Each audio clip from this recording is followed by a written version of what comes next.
Hace más de 2500 años, el escriba griego elaboró la lista más sorprendente de maravillas.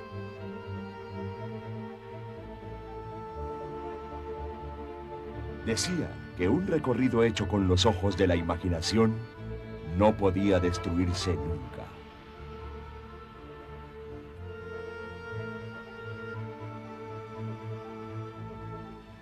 Aún en nuestros días persiste la magia de esa lista de las maravillas.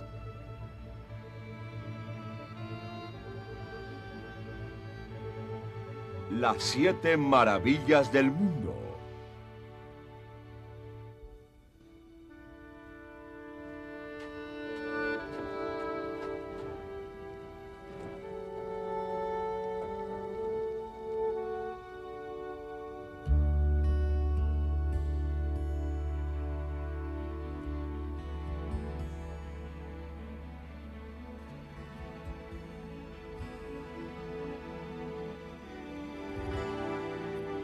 Tan poderoso es el antiguo sueño que la clásica lista de las 7 maravillas aún incita a la competencia y así se crean nuevas listas de maravillas.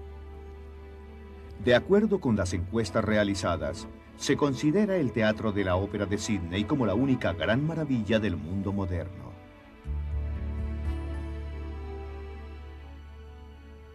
Cuando se ven, se encuentra que estas modernas listas son una serie de cosas verdaderamente extrañas. Ni son las más grandes, ni las más rápidas, ni nada que pudiera uno suponer. Son en realidad cosas como teatros de ópera muy pequeños para la gran ópera, o altas construcciones muy viejas, de donde alguna vez cayó King Kong, o las huellas de las pisadas de los primeros hombres en la luna. Cosas extrañas, represas, puentes ya herrumbrosos en su gran mayoría, aviones obsoletos, Disneylandia, Las Vegas, cosas que la gente quiere ver antes de morir, cosas que llenan de asombro. ¿Qué es maravilloso? Bueno, nuestro concepto de lo maravilloso es el mismo definido por los antiguos griegos hace 2500 años. Es lo que parece estar lleno con la idea de la imaginación, de la ambición y del logro humano. Forma parte de una nueva religión que sustenta al mundo moderno, como sustentó a los antiguos griegos. Yo diría que el recuento de la historia de lo maravilloso, la historia de cómo las lejanas imágenes de lo maravilloso nos llegan hoy directamente de la Grecia antigua, es realmente la historia de la imaginación moderna. Esta es la narración más extraordinaria.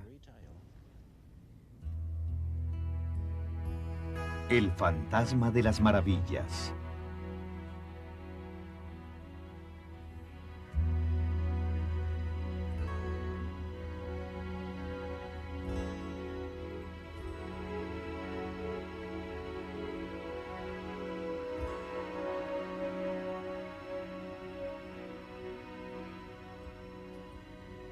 Entrar al teatro de la ópera es un poco como entrar a las pirámides, o viajar por el escenario de la imaginación humana, de regreso a los fantasmas más antiguos de lo maravilloso.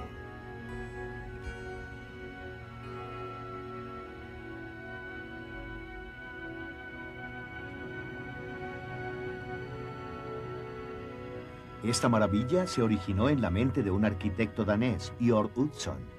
Le tomó 3 años calcular en un computador las curvas que rápidamente había bosquejado en un cuaderno.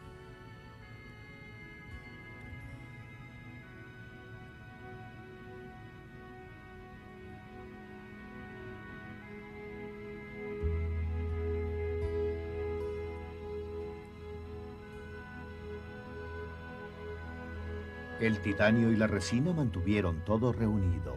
Dibujos sueltos, concreto y el estilo arquitectónico de los 60s.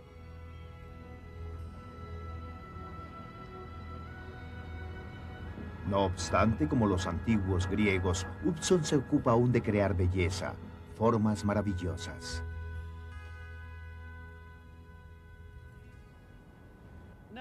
Hoy en día la naturaleza misma de lo maravilloso está cambiando. Ya no es el puerto ni tampoco las construcciones, es el computador que los diseña. Ya no son las grandes estatuas, es la píldora, el teléfono, lo que une todas las edificaciones del mundo en una sola. Es el proceso.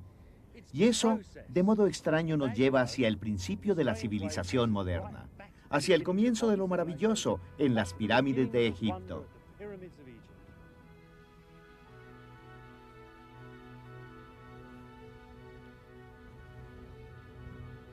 Proceso es lo que se tiene aquí.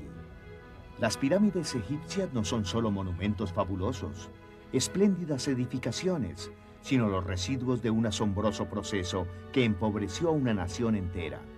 Un proceso en el que miles y miles de personas trabajaron década tras década. Realizaron la única maravilla que queda en el viejo mundo, también la más antigua. De todas las antiguas maravillas, las pirámides son las únicas que aparecen en la lista de maravillas de todos los tiempos.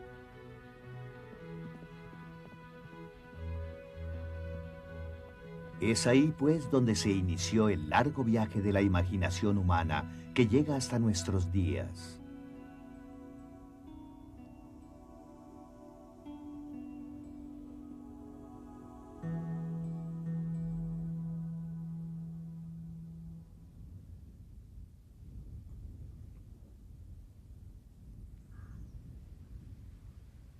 Durante el primer siglo, el más sensible de todos los romanos, Plinio, llamó a las pirámides vanas e insensatas exhibiciones de la riqueza de los soberanos. Para entonces, las pirámides tenían unos 2500 años y habían perdido su verdadera finalidad.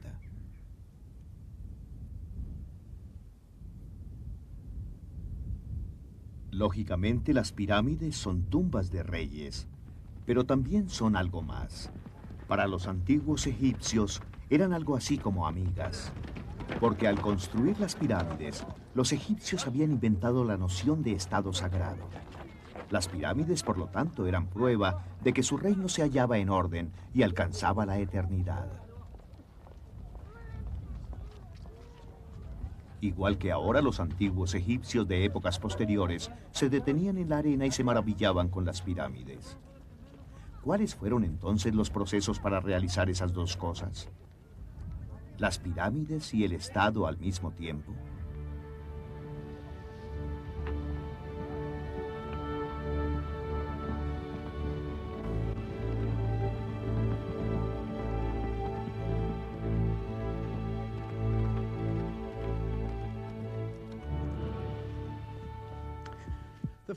Lo primero que se hizo al empezar a construir una pirámide fue cavar un hoyo para la cámara funeraria del faraón. Los soberanos egipcios siempre se habían sepultado bajo tierra. Era un pueblo muy tradicional. Para su época, esta cámara sepulcral ya era obsoleta. Pero es su tamaño lo que impresiona. De haberse terminado, habría sido la tumba más grande dentro de una pirámide.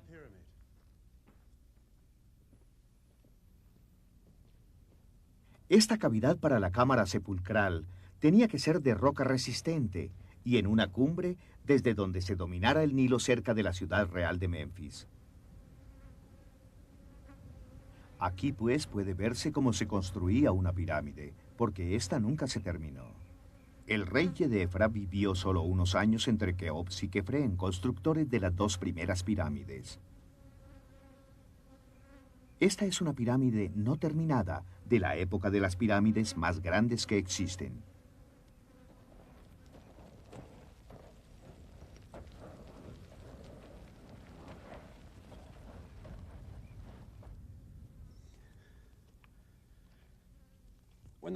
Terminada de hacer la cámara sepulcral, los constructores de la pirámide llamaron a toda la población disponible en Egipto para subir a la pirámide bloques del tamaño de este.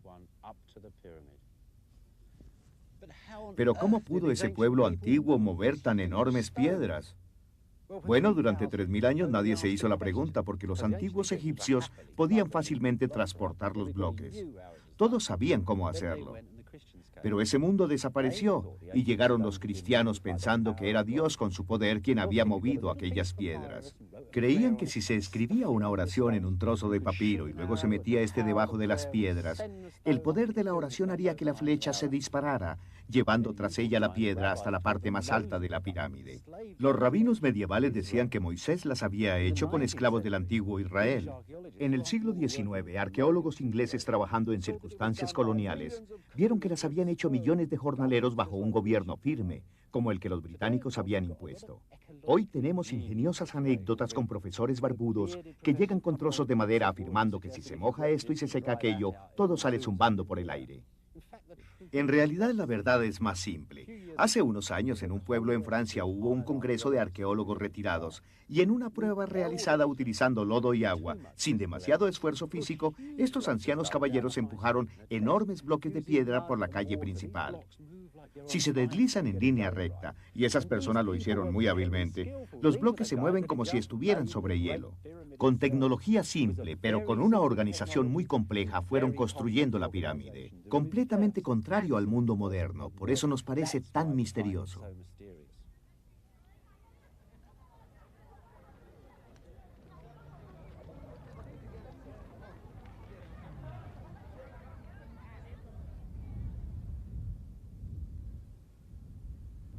Las grandes pirámides no fueron las primeras construcciones en piedra del mundo, ni tampoco las más grandes, pero sí las más exactas. Aquí hay más que el resultado final de una nación entera empujando bloques de piedra. Las pirámides están perfectamente orientadas con respecto a los 4 puntos cardinales. Sus esquinas son ángulos rectos, casi perfectos, y la longitud de sus 4 lados es prácticamente la misma.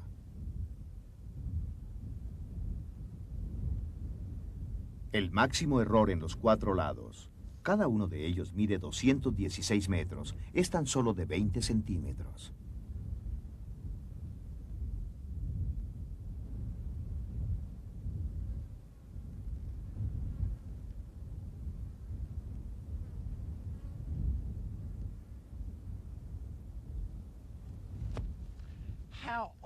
Entonces, ¿cómo lo hicieron? Bueno, la respuesta es sencillez, sutileza y tremenda determinación año tras año. En cuanto a la clave de sus métodos, bueno, puede encontrarse observando.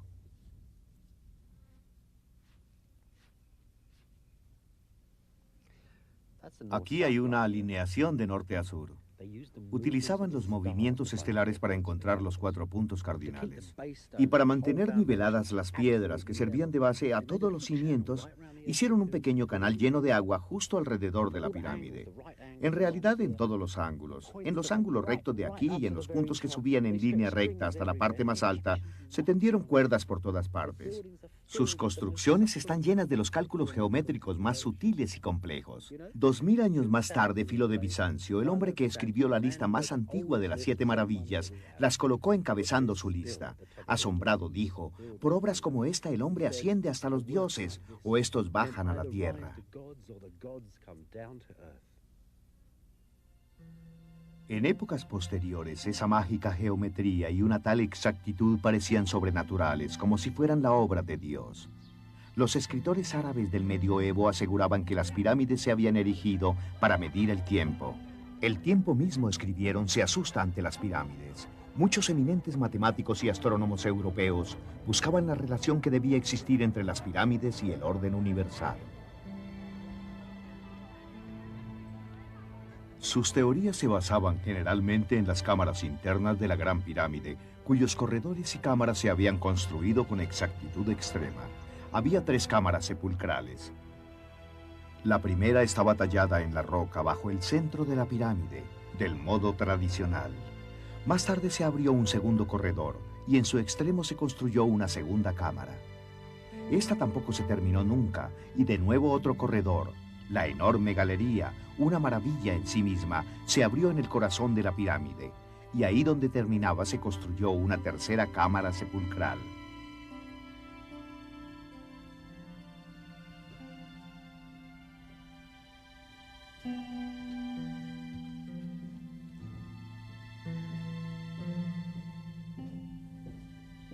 Para muchos occidentales, tal simetría revelaba la mano de Dios, que también se adivinaba en las palabras y números de la Biblia. Si eso fuera verdad, esas vetustas piedras tendrían en ellas la historia del futuro, como sucede en el libro de las Revelaciones. Tomando los años, desde la creación bíblica, estos místicos de la pirámide atravesaron las épocas de Adán y los patriarcas, pasaron las de los profetas y de la vida de Jesús para llegar finalmente a la puerta de la cámara sepulcral más alta que parecía indicar el año 1914. El año en que, de acuerdo con los occidentales de los años 20, se vio el inicio de la mayor calamidad vista hasta entonces en el mundo. De pronto aquí, en la gran cámara sepulcral del rey Keops, se encuentra el futuro. ¿Puede imaginarse uno a estos místicos modernos? Los secretos de la historia, el futuro en su fuente. Lentamente se acercaban al fin del mundo, 1928. Obviamente locos, no tiene sentido. Pero de alguna extraña manera aquellas personas habían tropezado con algo de la antigua mentalidad, algo de aquella codiciada fraternidad. Estos ductos de aire suben directamente a las principales estrellas, conducen al exterior de la pirámide. Esta edificación está conectada con el cielo. El piso, si se extiende 55 metros hacia afuera, la pirámide encima corresponde exactamente a la mitad de la Gran Pirámide en toda su totalidad. Es una geometría mágica. Estos muros están tan exactamente construidos con respecto al norte, sur, oriente y occidente que solo se desvían centésimas de grado. Antes de la llegada de los turistas, este sarcófago era tan perfecto que solo los instrumentos de medición más modernos pueden encontrar discrepancias en su tamaño. Así pues, también los antiguos se interesaban en una especie de perfección eterna. Se había colocado al rey en el corazón de Egipto, en el centro del cielo. El Nilo fluye de sur a norte, el sol va de oriente a occidente. Ansiaban la eternidad e hicieron esa sala tan dura como el diamante y tan perfecta para que el rey de Egipto fuera eterno.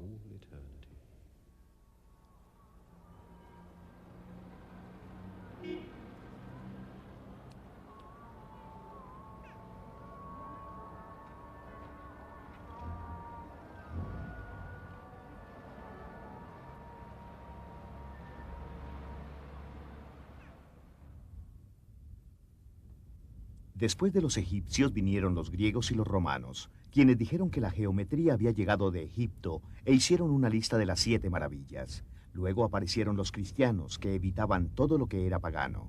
Ni siquiera las pirámides se mencionan en la Biblia. Para ellos, las únicas maravillas eran las obras de Dios. Por un tiempo parecieron desaparecer las 7 maravillas del mundo. Pero las asombrosas piedras seguían en el desierto, y los peregrinos aún soportaban las ardientes arenas para verlas.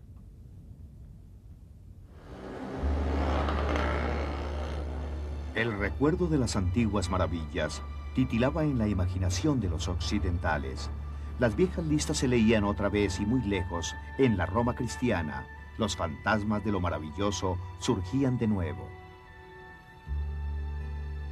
Y así una estatua gigante de un emperador que alguna vez se levantara junto al mayor anfiteatro romano llegó a tomarse por el coloso que alguna vez estuvo en la isla de Rodas. Y el Coliseo tomó su nombre de una de las 7 maravillas del mundo. Lentamente la ciudad se llenó de maravillas. Las tumbas de los antiguos emperadores parecían jardines colgantes, y había obeliscos y pirámides, y también templos.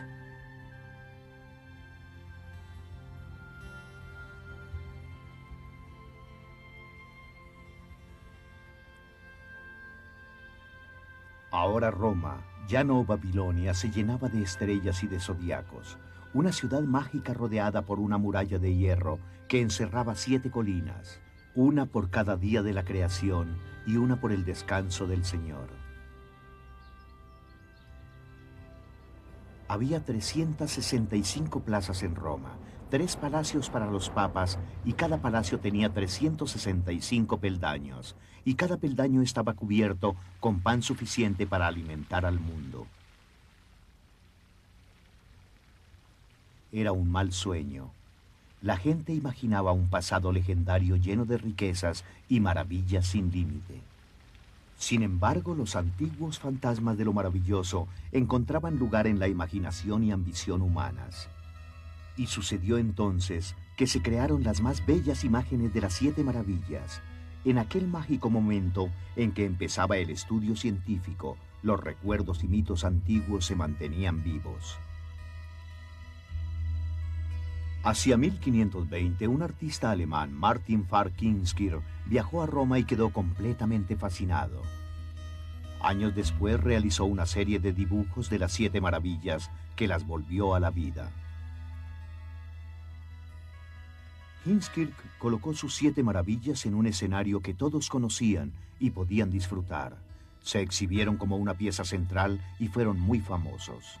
Un siglo después, los tapiceros seguían utilizando sus diseños en elegantes colgaduras que retrataban las 7 maravillas del mundo antiguo.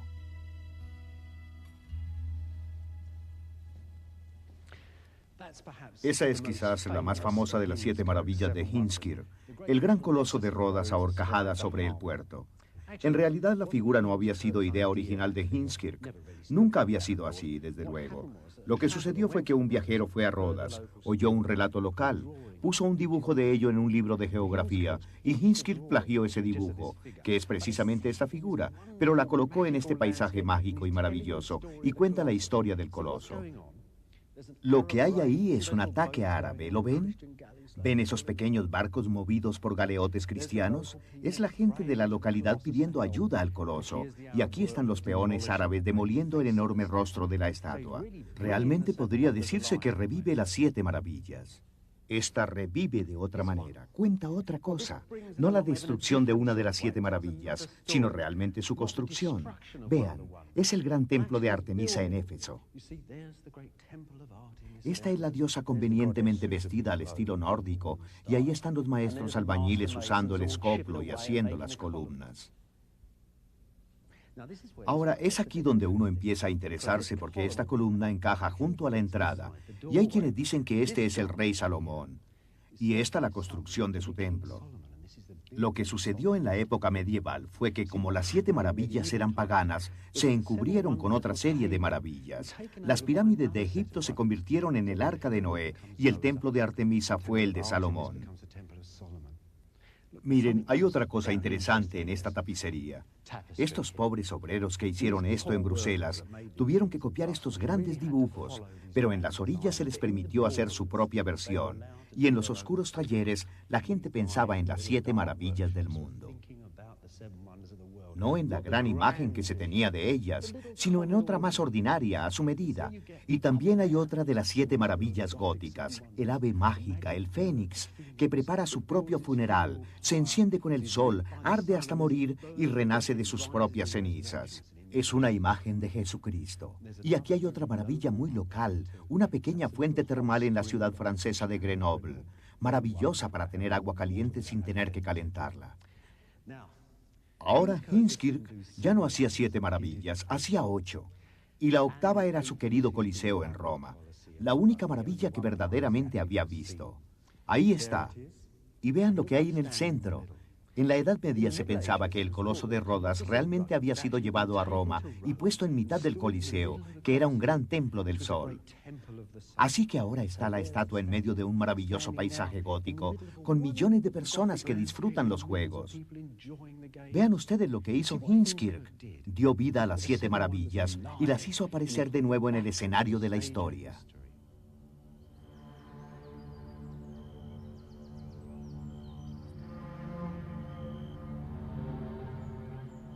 Hubo también otras ideas de las 7 maravillas, ideas menos agradables y más terribles.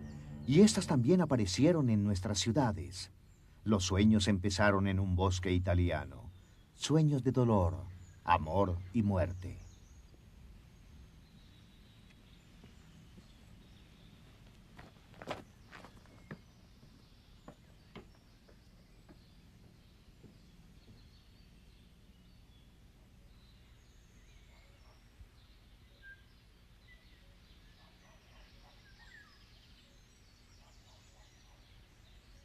Este extraño edificio es una especie de puerta a la época del Renacimiento, la entrada al mundo de las 7 maravillas.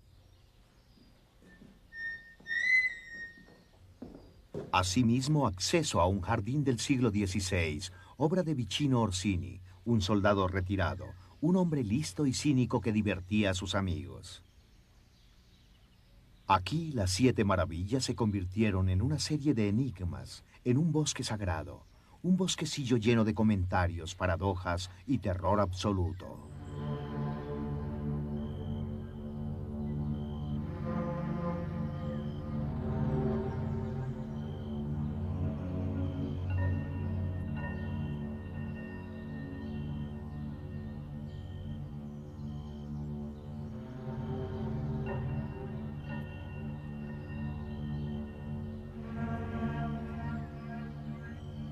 Orsini convierte al Coloso de Rodas en un luchador loco que parte en dos a su oponente. El antiguo soldado que había realizado masacres en nombre del Papa nos muestra el lado oscuro del valor y nos presenta una paradoja atormentada. Orsini nos da un codazo al deambular por su pesadilla diciéndonos: si Rodas estuvo orgullosa de su coloso, también es glorioso el que está en mi bosque.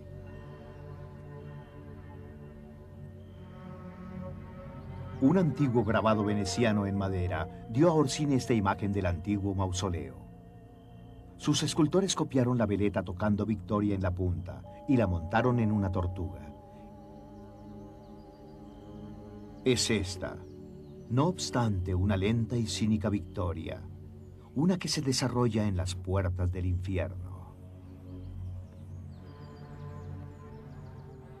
Y en las puertas mismas del infierno, el propio Orsini escribió las famosas palabras de Dante: tú que entras aquí, abandona el pensamiento. Otro de esos grabados en madera mostraba a 2 amantes en un bosque mirando las ruinas de una vetusta ciudad. Orsini hizo para nosotros una ruina flamante en su bosque, una tumba deteriorada tallada en una sola roca. Estos son, pues, los primeros ejemplos de occidentales deleitándose en las ruinas. Un deleite que ahora mueve una industria mundial de los medios masivos de comunicación, así como también un comercio turístico millonario. Aquí al fin quizás está la esperanza, la luz del mundo, el faro de Alejandría, una de las 7 maravillas dibujadas para Orsini por uno de sus amigos. Pero el mundo está mal equilibrado sobre la cabeza de un monstruo y rodeado por un grupo de dioses de 4 rostros. Es un mundo de sueños muy moderno, el usar creativamente las 7 maravillas juntas para hacer un nuevo planteamiento. Una visión que llenó el mundo occidental y colocó los fantasmas de lo maravilloso en uno de sus mejores y más famosos sitios. Un solo hombre, aquel que hizo para sí mismo el dibujo del faro plagiado por Orsini. Pirro Logorio, el artista anticuario, dio principio al viaje que emprendieron las maravillas del mundo desde el bosque solitario.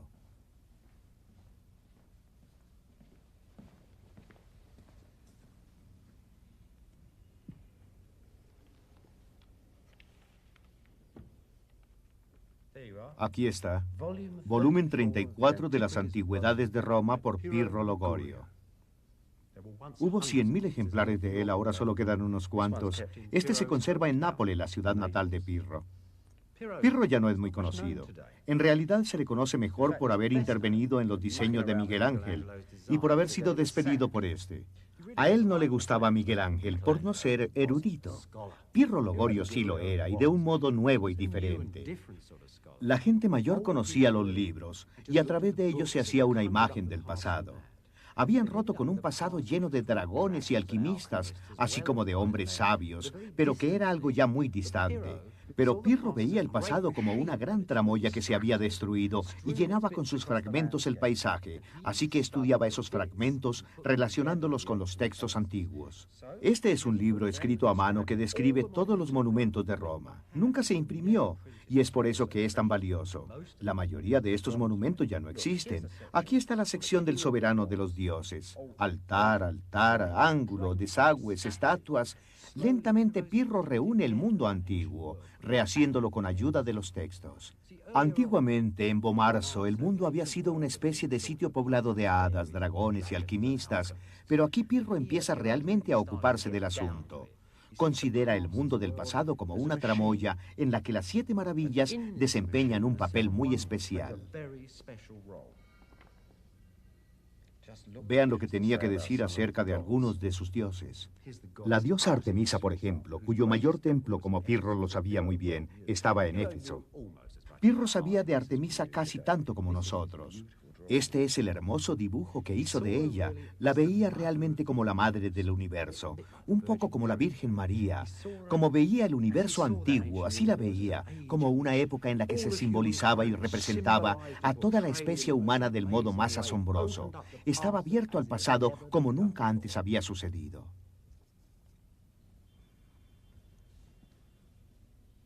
El clímax de la obra de Pirro sobre la antigüedad es este extraordinario mapa impreso en 1561. Muestra la ciudad de Roma. Los occidentales pensaron siempre en ella como la máxima expresión de la civilización pagana. Para Pirro, naturalmente, eso significaba que había estado llena de maravillas. Todas esas maravillas, de alguna manera, simbolizaban los fragmentos de la gran tramoya de la antigüedad. Si se mira el mapa, no es solo una maravillosa representación de Roma, sino que está lleno de las maravillas del mundo. Ahí, por ejemplo, están los jardines colgantes. Para Pirro eso significaba el hermoso equilibrio de hombre y naturaleza. Hay algunas pirámides. Eran solo graneros, como dice la Biblia, pero guardaban la riqueza del alma humana. También faros para guiar a la gente por calles y ríos. No obstante, no fue solo el mapa de Roma donde Pirro consiguió la maravillosa fusión de mito y arqueología. Hizo otro mapa del puerto de Roma. Puso juntas muchas de las maravillas. Hay un coloso de pie anunciando que se llega al centro de la civilización. Hay un faro también para guiar a los barcos al puerto y a las almas a la civilización. Y hay una gran arcada que rodea no solo a los marinos, sino también a las almas.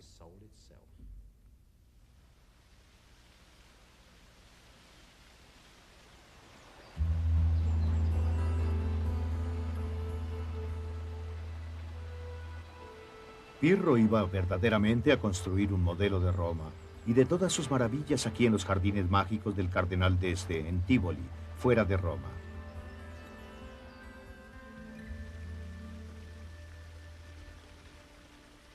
Es triste decirlo, pero hoy ya no queda mucho de la Roma de Pirro. Lo bastante, sin embargo, para ver algo de su sueño.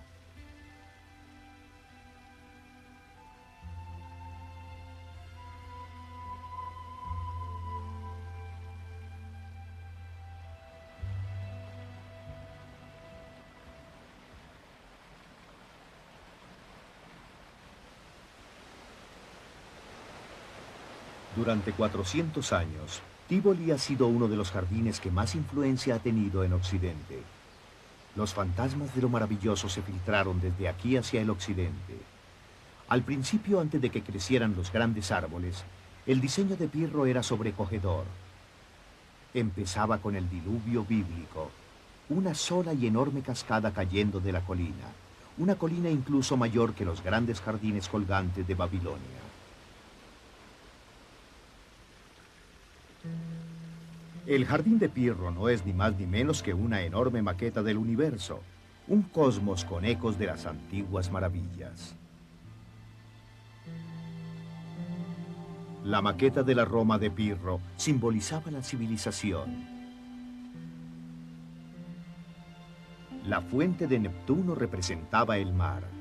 Otro diseño era el templo de Artemisa en Éfeso, una de las 7 maravillas del mundo antiguo.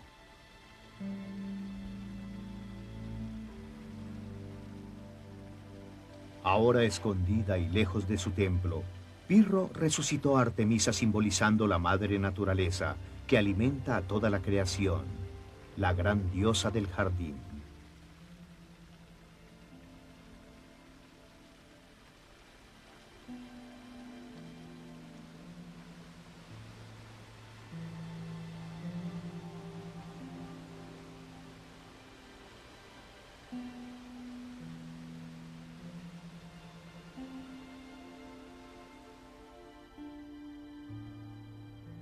¿Era todo esto inspiración para el arte de Roma? ¿O es que Pirro se adelantaba a su época? En San Pedro, las grandes arcadas de Bernini parecen reflejar el famoso dibujo de Pirro, representando el antiguo puerto de Roma.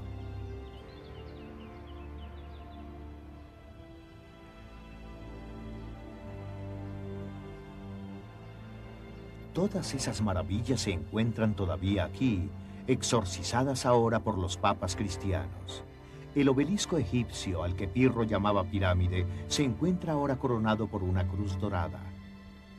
Y el puerto pagano de Pirro es ahora un refugio para los fieles, rodeado por estatuas colosales de los santos.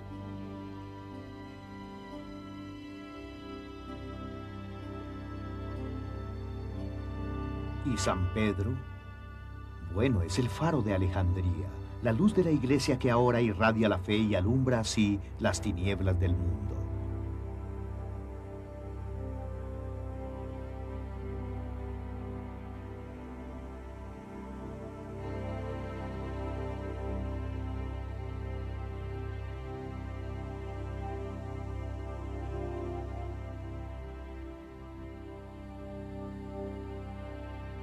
Calle por calle, plaza tras plaza, toda Roma estaba llena de sueños de grandeza. Era un teatro lleno de flamantes maravillas, rememorando los antiguos fantasmas.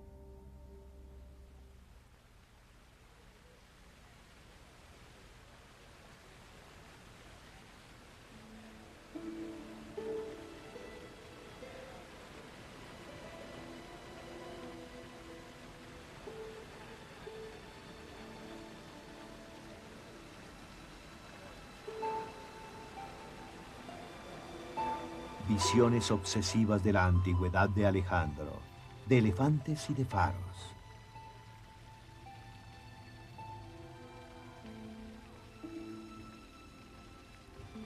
De pirámides y mausoleos, de reyes y reinas de la magia, de enormes y pretenciosos monumentos.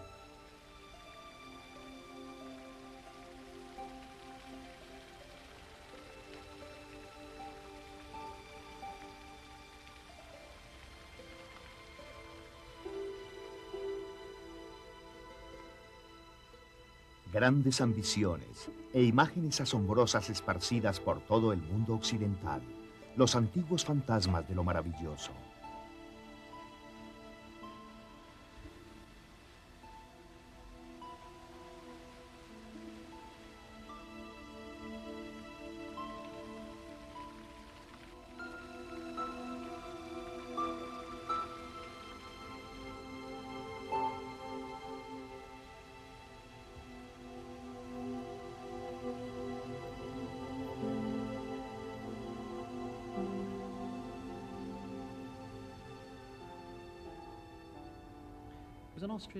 Fue un arquitecto austríaco el que finalmente puso sobre la tierra las 7 maravillas del mundo. Johann Fischer von Erlach interrumpió la remodelación de Viena para producir la historia de las primeras obras de arte en el mundo, y las 7 maravillas del mundo están justamente al principio. Primero la portada, con magníficas letras negras, e inmediatamente después son las 7 maravillas como proceso, no como maravillas y milagros. Aquí tenemos una ilustración de Babilonia, y se ve cómo se regaban los jardines. Indica también que se trata del muro más alto que se haya construido. Lo mismo ocurre con las pirámides. Hace notar que es la mayor construcción hecha en piedra. ¿Cómo se logró hacerla? Estamos en el terreno de la logística. Así que cuando llegamos, Zeus no solo nos dice que es la mayor estatua de marfil que se haya hecho, sino que le preocupa cómo se consiguió ponerla en un templo. Estamos realmente en los comienzos del mundo moderno. El mausoleo, los grandes templos, el de Artemisa. Él los describe como una mezcla perfecta de mármol y piedra. Como se ve, se mete mucho con los números, aunque no completamente. Todavía tiene el maravilloso y antiguo coloso de Rodas a horcajada sobre el puerto, porque es todavía la época en que la corte de Luis XVI asesinaba niños en las misas negras. No obstante, es un hombre moderno que piensa en las modernas maravillas. Aquí está el faro. La descripción de abajo explica cómo se erigió.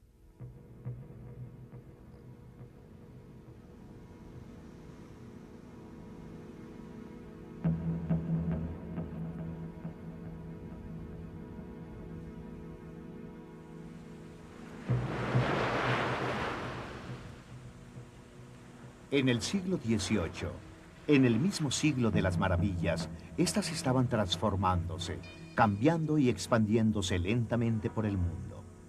Un sentido completamente de maravilla comenzaba a emerger. El domingo 12 de agosto de 1770, dos hombres más bien angustiados subieron esta colina. Eran el capitán James Cook, de la Armada Real, y el botánico Joseph Banks.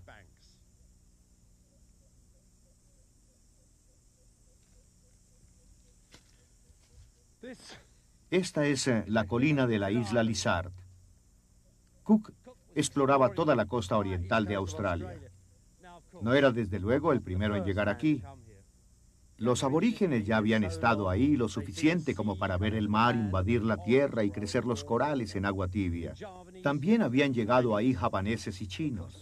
Pero el grupo de Cook era el primero en tener una visión moderna para llegar hasta aquí. Era gente con un sentido moderno de la propiedad y por eso estaban preparados con armas de fuego. En su tiempo, hombres como Cook trazaban mapas del mundo entero con indicaciones. Un siglo después, vías férreas, pistas de aterrizaje, carreteras, cables diferentes cruzaron el planeta, envolviendo a todo el mundo en una red. Y la inmensa naturaleza se mantenía inexplorada y sin control. El mundo en el que el hombre había vivido desde el principio de los tiempos, el mundo en que había construido las 7 maravillas, estaba a punto de desaparecer.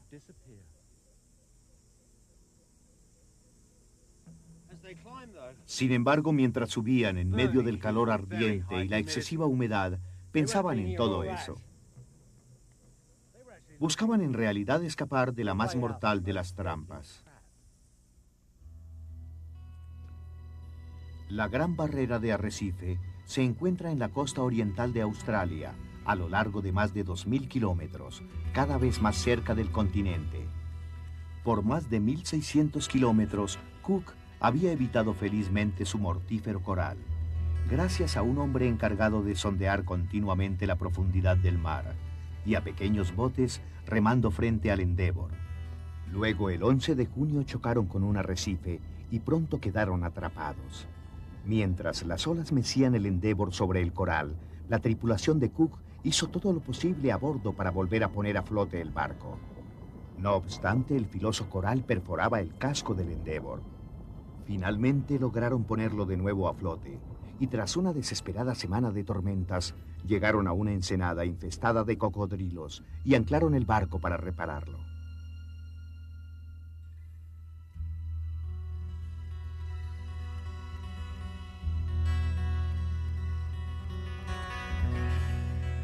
Cinco semanas después pudieron volver a navegar en estas estrechas y peligrosas aguas, viendo que el coral se hallaba más cerca que antes y sintiéndose, como dice Cook, atrapados en esta extrañísima playa.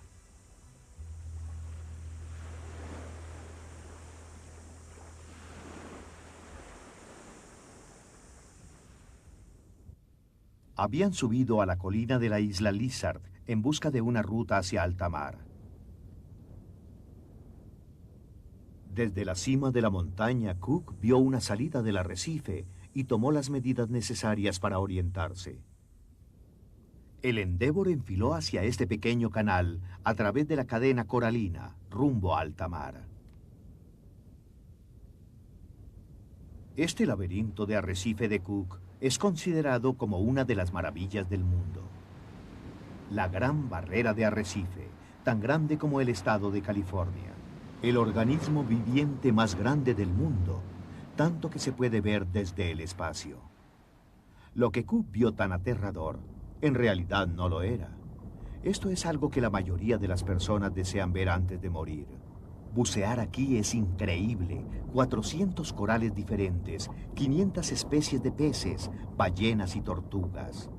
Visto desde el aire, parece una cadena de ópalos sumergidos en el océano. Solo un microscopio puede mostrar con detalle los pólipos de coral que forman todo esto.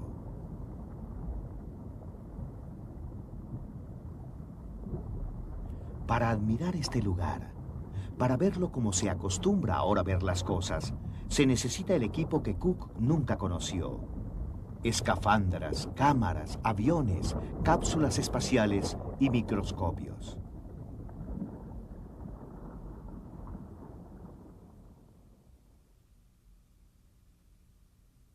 No obstante, con todos sus mapas y mediciones, Cook estableció parte de las coordenadas básicas de un nuevo universo en el que hay maravillas de toda clase. Maravillas como el cohete espacial a la Luna y el Gran Cañón. Maravillas de la naturaleza manipuladas y observadas.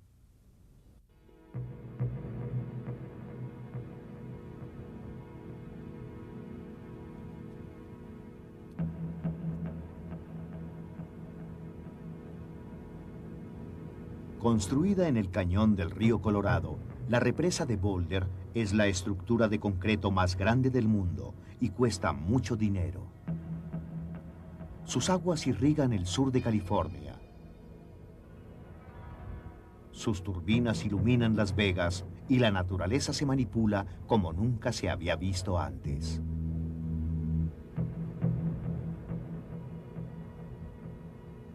Ahora se comprendía el inmenso y espléndido mundo y las poderosas fuerzas elementales de la naturaleza.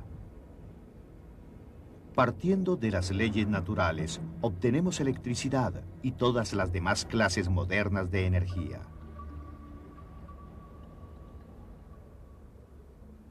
Ahora colaboramos con la naturaleza y hemos logrado un mundo nuevo con todas las modernas maravillas.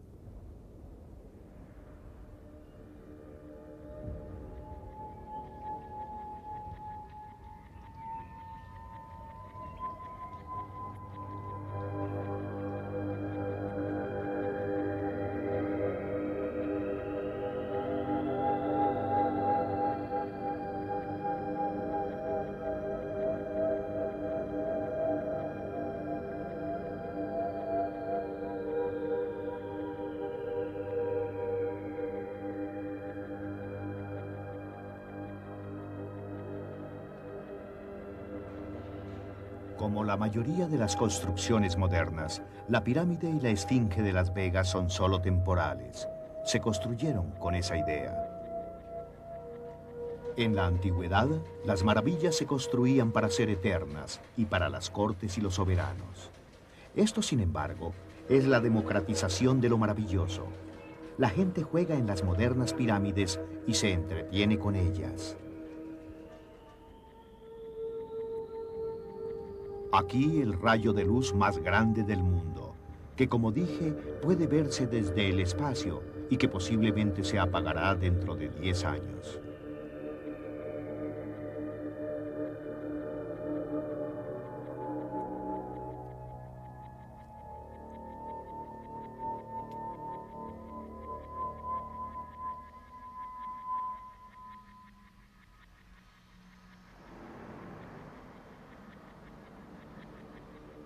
Una verdadera maravilla se puede encontrar en cualquier parte.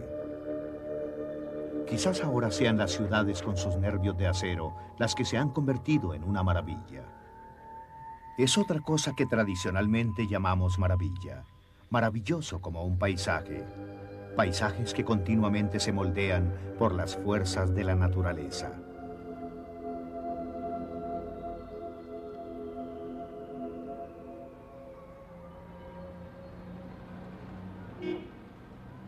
Los antiguos pensaban que éstas estaban ligadas a su naturaleza, que los prismas de sus pirámides reflejaban el orden divino del universo sobre el antiguo Egipto.